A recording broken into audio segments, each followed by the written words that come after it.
not for keeping the organization safe, not for, all these other optics, but for the actual people we are trying to serve and work with for the mission.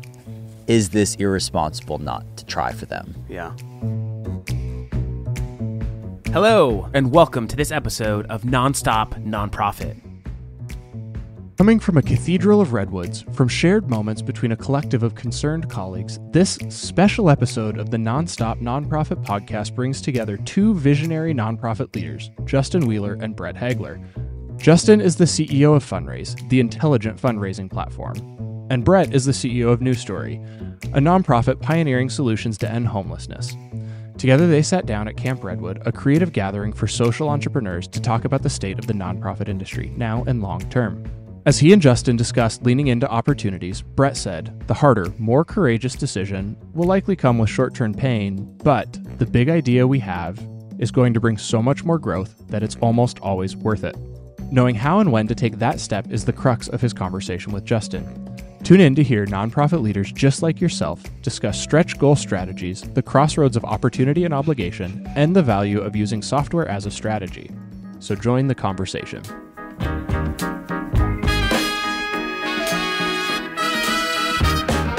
It is your number one priority to ensure that your business can continue to deliver on its mission, whether it's this year, next year, and beyond. So we're creating this inclusive environment, building between diverse communities to ensure that our young people can thrive. I'm always so baffled when I do webinars. There's always somebody at the end who raises their hand and says, I'm the development director. Should I have access to the budget? I'm always like, yes, you've got to know that. The best thing you can ever do as a nonprofit leader is spend as much money as possible on your story. Then you're doing it wrong. Okay. That is unacceptable, and that is not the way to run a board. The best thing that we can do is just raise as much money as possible and then give it to the people around the world. If you're going to be sustainable, you have to have a multi-channel strategy to reach all of these different generations of donors however they want to be reached.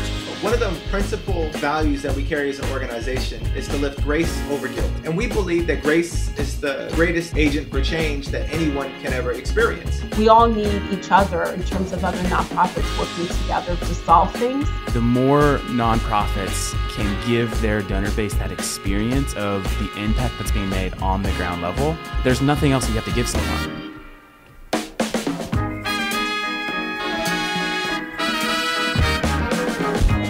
This is Nonstop Nonprofit.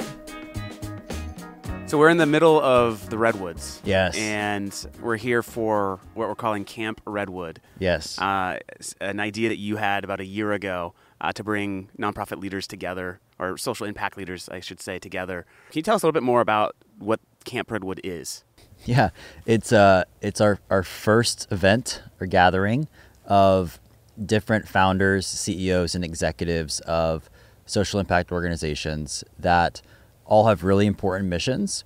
And the idea was to bring us together in a place, in a setting like this in the Redwoods, to talk about both big ideas and big challenges, and to really have a space to zoom out and think long term.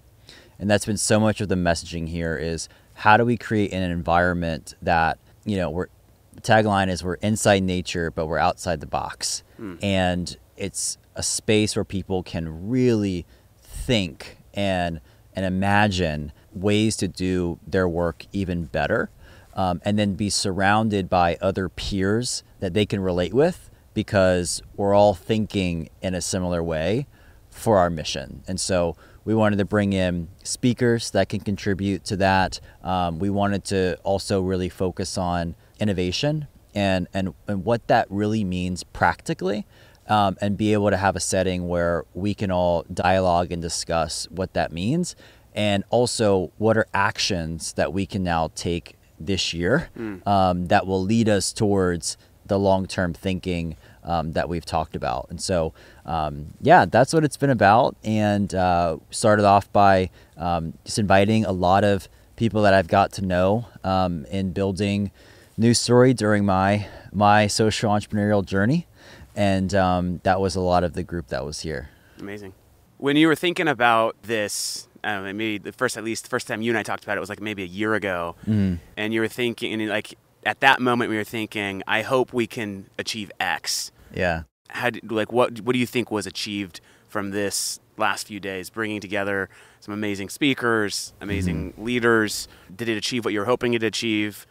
Yeah, I really think it did. The main things that come to my mind is that I feel people are walking away with a few really big ideas and actions that they can start taking in this year, which is 2024, but the results are going to happen more in the future. Yeah. And so a lot of the thinking at Camp Redwood has been, how do we encourage people and as leaders together to think more long term and to have a bigger picture perspective and to really zoom out of our important operational roles in the quarter or even in the year and think even beyond the year about what could be, better and have more of an outsized impact with our models, with our strategies. And that's where a lot of the thinking started here. And then, we can take our own actions this year. But that was a lot of the hope, was the long-term thinking. Yeah, awesome. And I think there's like a lot of really powerful themes that kind of emerged just through, whether it was like ideas that were ignited through some of the just amazing speakers on stage, or just in the conversations that were happening just organically at the fire pit and at the kitchen table, and all the hike. I mean, just being in a magical place like where we're at just lends to a lot of creativity and just a lot of free thinking and conversation. One of the things that I think was a theme that challenged the way I think about certain things is the concept of scale. A lot of times when we like think of scale, we're thinking of like revenue growth, right? Which that will always be a factor of scale. Yeah. But it's not what drives scale. It's the big idea and vision of how do we achieve the ultimate impact. And I feel like that was just communicated in so many different ways throughout the conference. And I appreciated that message really throughout the week. And the revenue follows that. Yeah. Yeah. And then it's like, how do you, if you have maybe an evolved idea or a way to reach more of your missions, who you're trying to reach, then you can design the revenue model to follow that. Absolutely. And when it's done on Funraise, it's even more efficient. Nice little plug. The other thing too that I think makes Camp Redwood so unique than versus anything I've been to is the individuals that was sharing their experiences, from stage. They weren't all nonprofit like leaders. And I think sometimes we can get into this echo chamber as nonprofit leaders, and we don't think that there's a lot we can borrow outside of that. But man, it was just like, it couldn't have been more relevant. Like the topics that were being shared, even though a lot of the speakers were not, nonprofit like leaders, they were founders, entrepreneurs. And I really like that reframing, whether it was intentional or not, of nonprofit executives and leaders to consider themselves founders, entrepreneurs, 100%. Going after some of the biggest problems. Yeah, I mean, that was the whole purpose. And, whenever I've described myself or our team, I never put nonprofit in front of it. Or when I'm talking about others in the space, I just say they're entrepreneurs and they're executives that are trying to go after, really important, big challenges. And I think that type of founder mentality and those frameworks apply to for-profit and nonprofit. Yeah. And I think that it's awesome to just have it come together and not have to be like, oh, well, what about this? There are differences, obviously, and I think people are smart enough to filter out what are the differences. But concepts like we talked about here, we started with around communication, right? And we had phenomenal media executives and someone from Y Combinator talked to us about the power of clarity in communication and in storytelling, and they were using case studies that weren't from the nonprofit sector. Yeah, Teen Vogue. Right, exactly. Yeah. And then, we've had a former NFL athlete that now has gotten into investing, and he has his own investing firm that's grown and evolved, and, talking about team building with him and concepts as a leader, Yeah. right? A leader is a leader. It doesn't matter if they're, a nonprofit exec, a for-profit exec, an NFL player. And so a lot of that is so applicable to everybody that was here. Absolutely. And then the last one, which was incredible this morning, was a gentleman that gave us the best lessons on innovation and first principles thinking in a way that we could all take and apply to our missions. Absolutely. Yeah, it was a powerful last session. So practical, just so many wise words from that. One of the things too, I felt like was another theme here was just like a deep sense of vulnerability.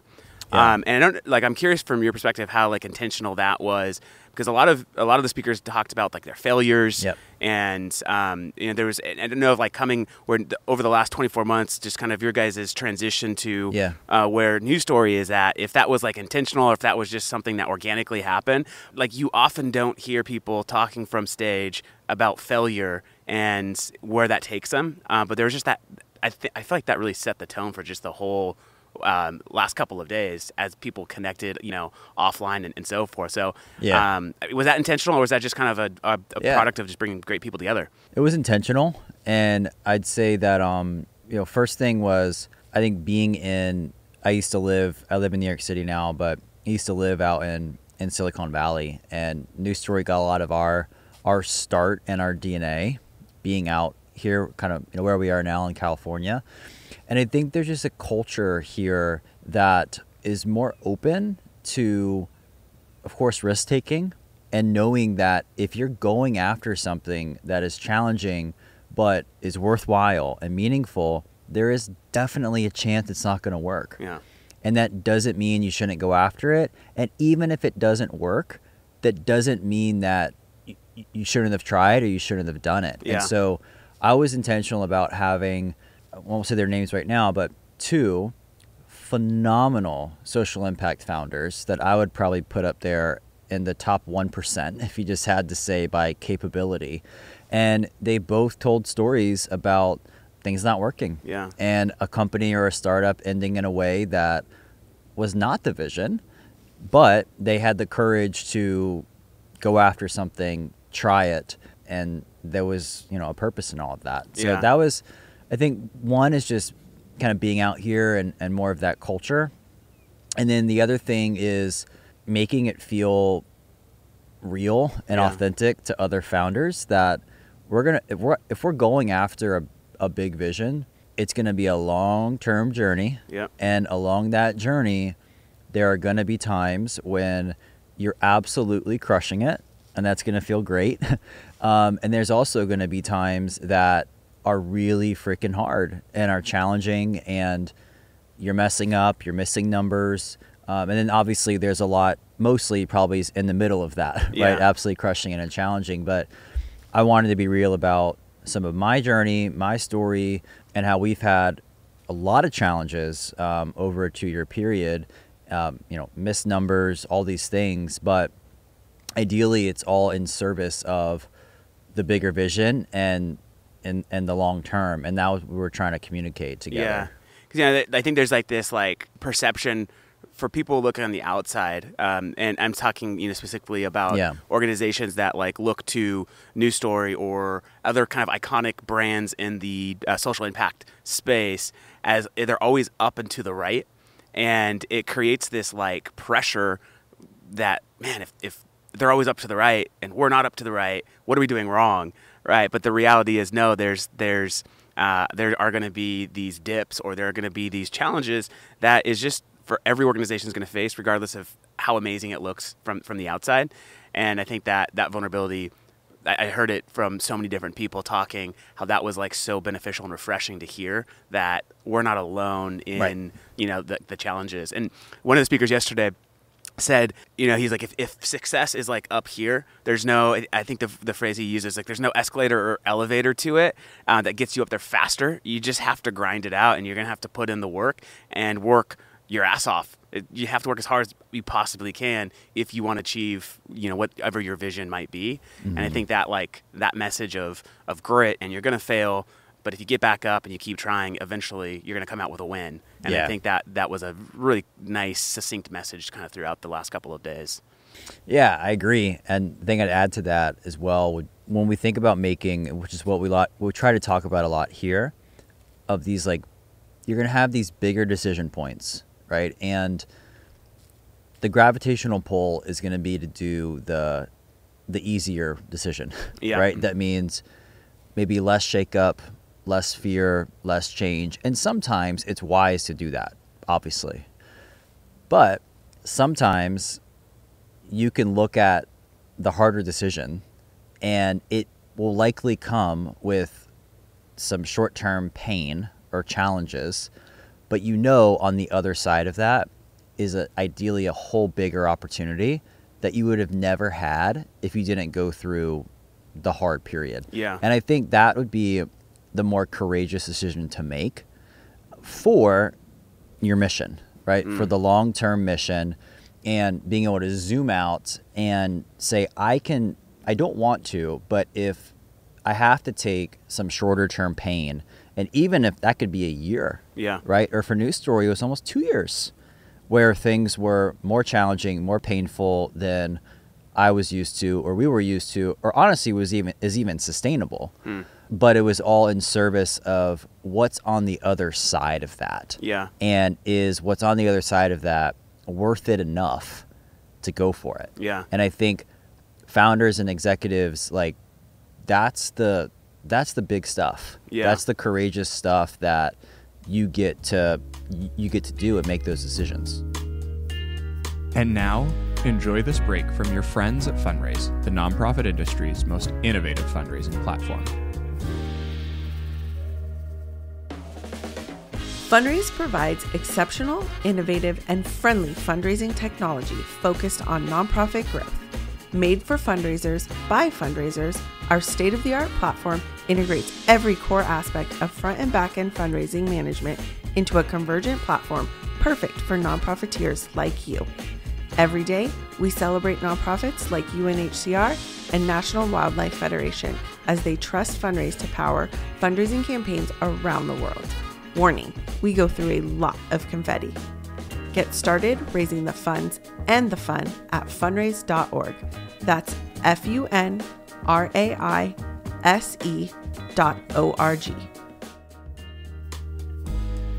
Now that you've heard how Funraise can level up your fundraising game, let's get back to the conversation. Is there any tips that you rely on, or disciplines, I guess I should say, that you rely on to kind of get off the hamster wheel, to remove yourself from the short to midterm? I mean, you always, that's important, like you've said. Yeah. But it sometimes can just dominate your, what you're thinking and where you're spending your time. And so any disciplines that you've learned over the last decade that has really helped you stay focused on the end goal, where you're trying to go? Yeah, it's a good question. I also want to say, I don't recommend and don't advise for every year you're constantly thinking well, should I change? Should I evolve? Right? Yeah. It should flow more naturally, where you obviously don't want to be constantly changing your strategy every year. Yep. Right? That's not a recipe for success.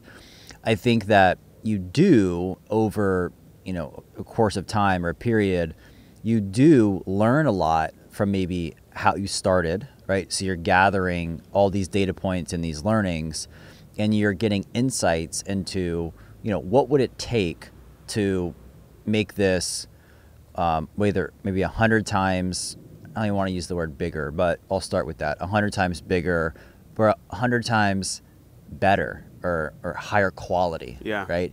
And then you can start to imagine what it would actually look like to do that. And I think that's when, you could get ideas about how to evolve your strategy. But there's no perfect calculus to how many times. It definitely shouldn't be like every year, because that's exhausting and it's too spread out. Yeah. I also think that you need to pop your head up and zoom out, I don't know how many, every couple years or whatever, and just say, like, am I on this path, the strategy path that is going to give us the best chance to get to this end outcome that we've set, or end goal? And Absolutely. so for me, one of the things that I did last year is a News Story was coming off of more of a down year if you were just to measure some of the annual metrics. Yeah. Then we did have year-over-year growth, and then we had a down year, and I was pretty upset about that.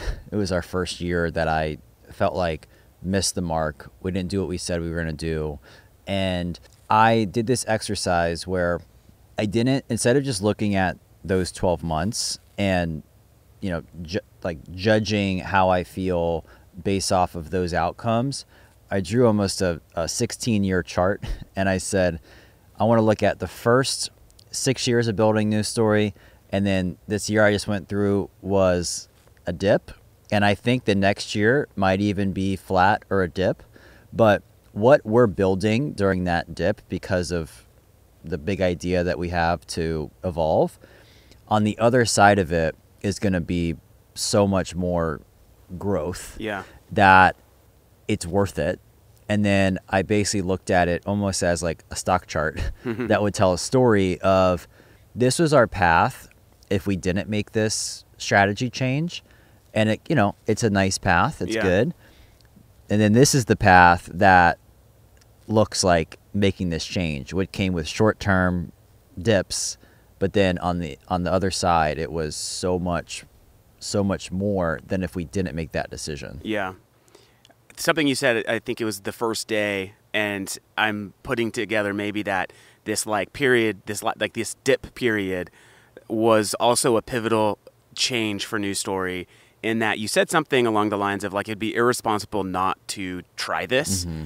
Can you expand upon what you meant by that? And was that something that you'd realized going into the dip, while you're in the dip, or it's what's helping you come out of the dip?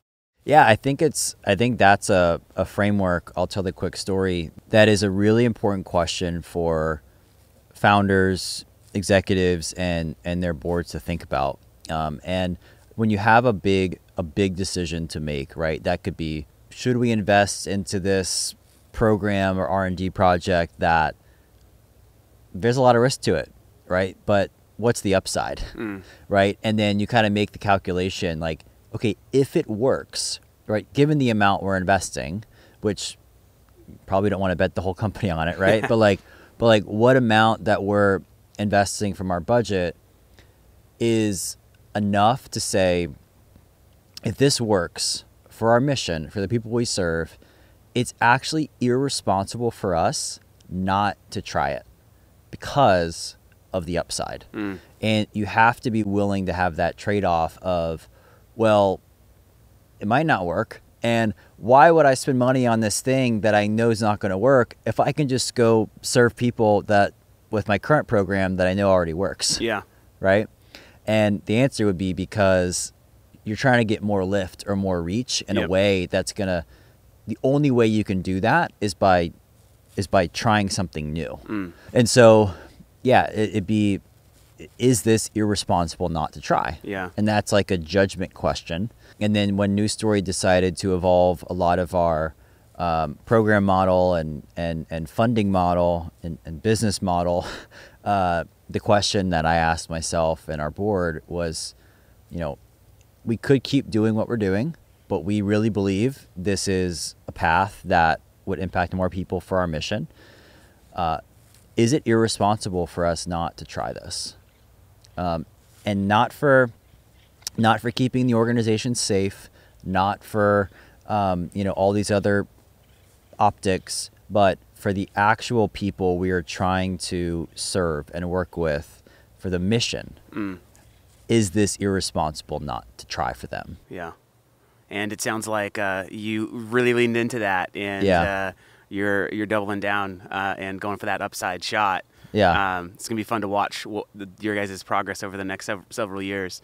Thank as you. you guys go for it. Another thing that I feel like came up a lot, both from stage and just in conversations, was this like idea of burnout, just founder burnout, entrepreneurial burnout.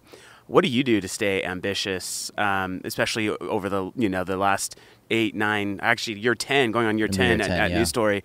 How do you stay ambitious? How do you stay in the game? Yeah, it's a good question. There's a lot of the, I think, more routine. I don't want to call it basic, but like the more routine, basic habits that are important for me, and it's just try my best not to overwork, to delegate, to just try to choose a few of the big main things that only I can work on.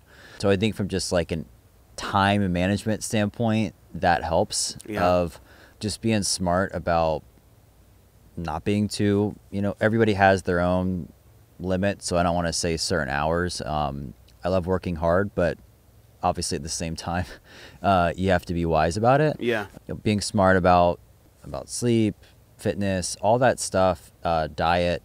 I really do think as a founder, that stuff matters, because ultimately it's going to give you energy. It's going to do all these things where you need energy and you need consistent habits that are going to, like an athlete, that are going to help you go forward. And if you ignore all that stuff, you kind of ignore it at your own peril, right? So those are some of the more basic things that are just being intentional. The other things that I think are probably more important are surrounding myself with other peers and founders, doing stuff like this where we can talk about real challenges. We can talk about certain issues that we may see years out and try to come up with solutions, So if compensation and pay in the current nonprofit structure is maybe going to be a problem long term, like how do we think about that? So being around other high quality people that you can be real and vulnerable with too has been super helpful. And then, for me, the last one has been making sure that our strategy, like what we're doing, how we're doing, is exciting and stimulating to me and like very interesting. That's probably a more selfish answer, but like it should be something. And this is when we evolved our model that I'm like very intellectually curious about. I'm very motivated by. I want to learn more. I want to like see us grow in a certain area, and I think that's life-giving because it's a genuine interest that Totally. I can't shake. Yeah. So yeah, and then I think last thing would just be trying to have a more clear, I want to call it an end game, but like bigger picture path to making revenue even more sustainable, but like a path that doesn't feel like it's a constant slog. Yeah. But this like, and that could be with your team, that could be with your model, that could be with so many examples, monthly recurring giving. I mean, there's so many examples, but like if you currently feel burned out with your existing fundraising model, you either got to change the model or I don't know, maybe you are actually too burned out from it. Yeah, that's good. That's good. Well, you've been talking a lot this week, and so we got to give you some rest. Okay. So I've got 2 more questions, All right, and it's going to be some shameless plugging here for Go for it. Funraise. Love it. We've been following News Story for a long time. Yeah. And before News Story started working with Funraise, you guys had built your own technology to manage your fundraising. What was the reason for shifting from in-house building your own tech to manage gift processing and so forth to going with someone like Funraise? Yeah, I mean we had multiple software engineers on our team, and I don't know if we thought that we could just build stuff better, but there was just a mentality of like we want to customize it, we want to have it more in-house, and we did that for years, and it worked. You guys raised tons of money. I mean, it worked, but like it ultimately was a calculation of like, is this actually worth it for all the money we're spending? Yeah. Right. The time that it's not just money. It's also like really smart people's minds and time, bandwidth. Right. Yeah. And the calculation ended up being like, if we could just partner with a really, really great platform that has a trusted, awesome product, I think that's the key, right? Yep. It's like, if it's not a great product, then you're not going to want to, you're going to be way, way, way more resistant to actually doing it. But I think some of my staff and, we were able to demo the product, test it out, feel it out, and just got to the point where it's like, this is almost like, this is a no-brainer. Yeah. Is to partner with somebody that this is all they think about. This is their business. This is their product. They're constantly making it better. They're constantly improving and refreshing it, and we get to be recipients of their product. Yeah. So it's a great decision. I highly recommend it. We're a year in. Yeah. Like I think February is a year into the partnership. And how is Funraise delivered for you and the team? Our team loves it. Awesome. Absolutely. So 10 out of 10 recommend. And I know you and I were talking the other day on the hike about some of your product vision of some new things that may be coming for Funraise. And that's also very exciting to know that y'all are a company that isn't just settling with the current product, even though the current product's great and I highly recommend for what it's doing, but you're also thinking through, how do we create more value for our customers? Yeah. And in ways that you and I were talking about, where we feel those pains that you're talking about in other areas of the organization, from a forecasting perspective, and some of those things that we could try to do it all ourselves. We could hire more people to do it all ourselves, but why would we do that if we could have a trusted, software platform that can do it for us? Yeah, I mean, you've got a $30 trillion problem to solve yourself. So why focus on the software? One of the things the speaker said today,